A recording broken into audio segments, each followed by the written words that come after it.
There we go. Thank you. Thank you. Yeah, round we go, don't we? Hello, Paul here, and I'm introducing some old friends, Dean and Ruth from Renmark, and actually they don't live in Renmark anymore, you live in Victor Harbour, but they've had some great life experiences, some not so great, and I'm going to ask Dean and Ruth to share a bit of their journey to encourage others who might be carers or who might be disabled in some way. So Dean, welcome to my YouTube channel and tell us the story. Thank you, Paul. I really appreciate you coming around, and it's great to meet you guys when you come down here. The story began, or shall we say, 1962, am I right? That's when we got married. Ruth being a school teacher in the junior primary at Renmark, and myself being an engineer, steel engineer, and with a firm up there. Then after 3 years, I think it was, thereabouts, we got married. After all our family, we had 3 in our family, 2 boys and 1 girl. We were getting near retirement age. Ruth was, what, 59? And she decided to have an operation. I thought, yes, go ahead and have the operation, but unfortunately the operation had some consequences which left her with a stroke. An unusual form of stroke is what they call cerebellum brainstem, which takes away your balance, your coordination, your speech, your ability to write fluently.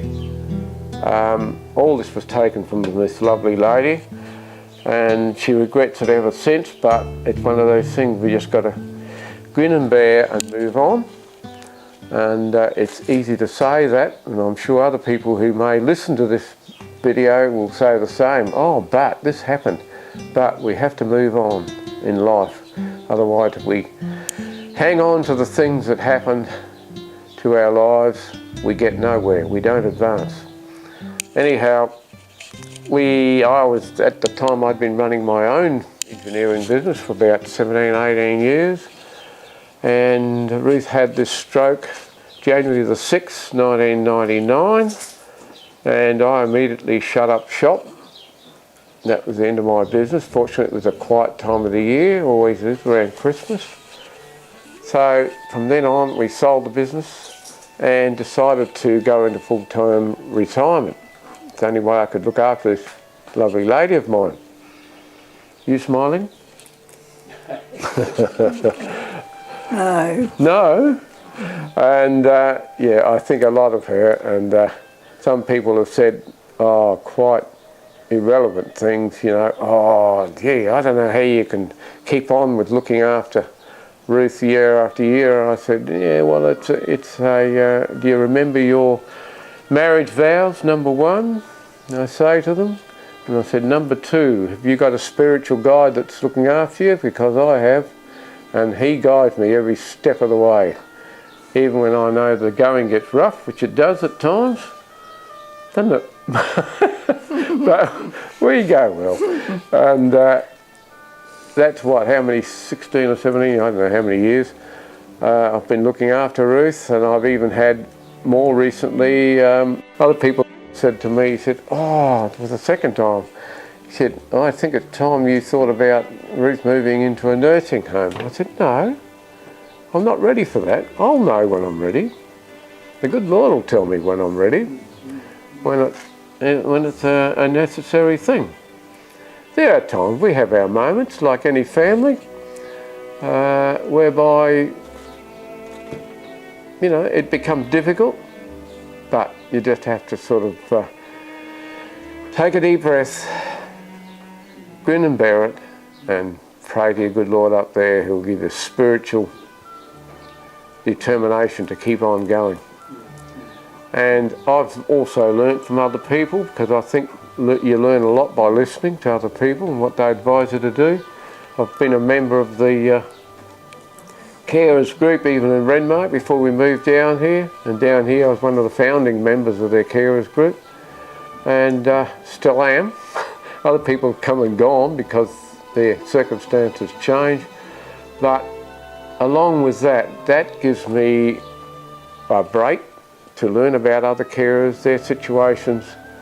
You can tell your situation to them as well. And that has a sort of release mechanism to some extent, and also helps you to sort of face up to caring and how to manage it.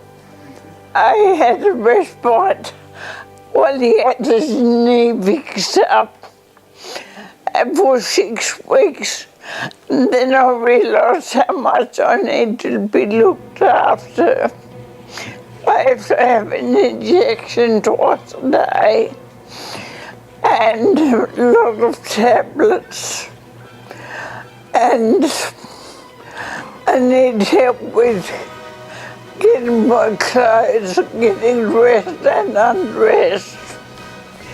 I know that you love me for doing all that, which is very hard. No. But it's all part of life. But I don't. That's okay. Yes.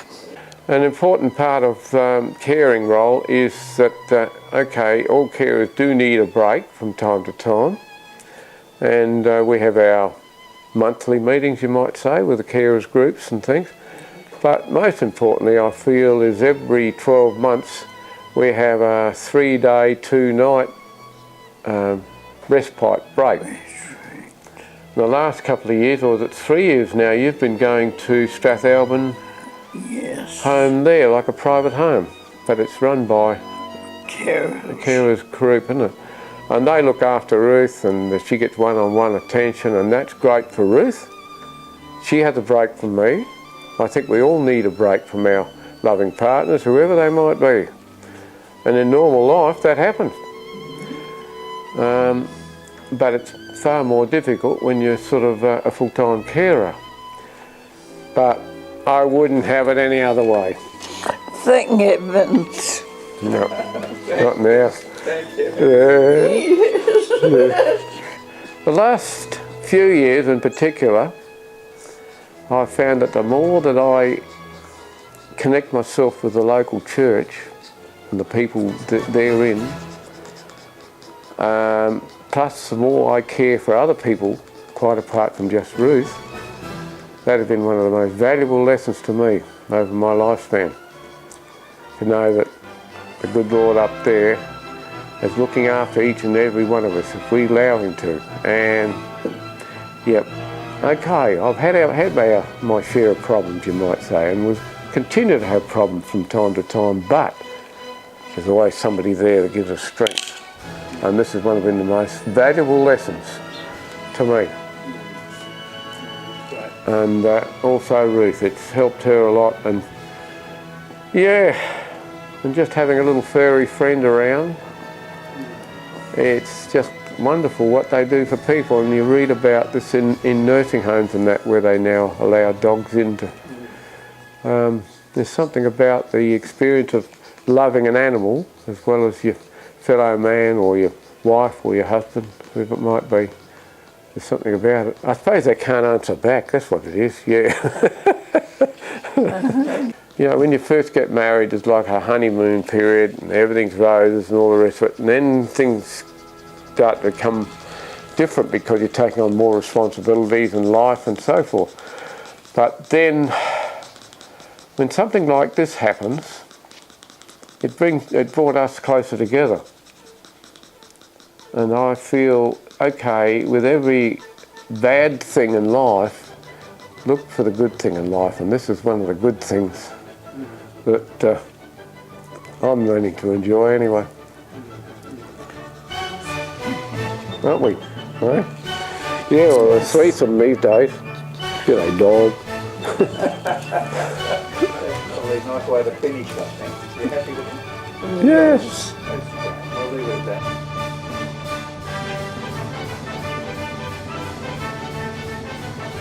That's not again. I did it with one finger very slow. Yeah, Very slow. That's all right. Whatever you want to do. And I'll have a little smooch. No, you won't. Yes.